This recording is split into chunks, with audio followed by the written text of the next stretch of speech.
ഇതാണ് ഏറ്റവും കൂടുതൽ മൂവിംഗ് ഉള്ള മട്ടൺ തന്നെയാണ്. മട്ടനാണല്ലേ? മട്ടനാണ് ഏറ്റവും ടേസ്റ്റ്, ഒതന്റിക് സാധനം മട്ടനാണ്. മട്ടൺ പറ്റാത്തവർക്കായിട്ടാണ് നമ്മൾ ചിക്കൻ ഉണ്ടാക്കിയല്ലേ.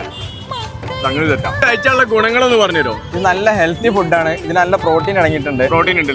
ഇത് 41ഓളം സ്പൈസസ് വരുന്നുണ്ടും ഒരുപാട് പരിപ്പുകള് ധാന്യങ്ങളൊക്കെ ഇട്ട് വരുന്നത് കൊണ്ടും ഇത് ഭയങ്കര ഹെൽത്തിയാണ്. ഇത് നൈസാം രാജാവിന്റെ കാലത്ത് തൊട്ട് ഇന്ത്യയിലേക്ക് എത്തിയതാണ്. ആണല്ലേ? സെറ്റ് ആവൂലേ?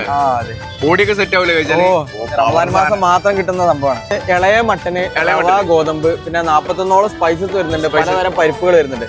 ഇത് 10 മണിക്കൂറോളം സ്ലോ കുക്ക് ചെയ്ത് വേവിച്ചെടുക്കുന്ന സാധനമാണ്. ഹൈദരാബാദികൾ തന്നെ ഉണ്ടാക്കുന്നത്. നമ്മളെ കിച്ചൺ വരുന്നത് കോട്ടക്കലാണ്. ചിക്കൻ അലീം നമുക്കൊന്ന് കഴിച്ചു നോക്കാം. സംഗതി സെറ്റാട്ടോ മക്കളെ. മട്ടൻ അലീം ഒന്ന് കഴിച്ചു നോക്കാം എന്തായാലും.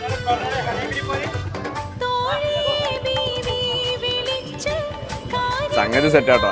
അടുത്തത് വരുന്നത് ഷായി തുക്കുട, അതേപോലെ ഇറാനി ചായ ആണ്. ഒന്ന് കഴിച്ചു നോക്കി ജാസ്മിൻ.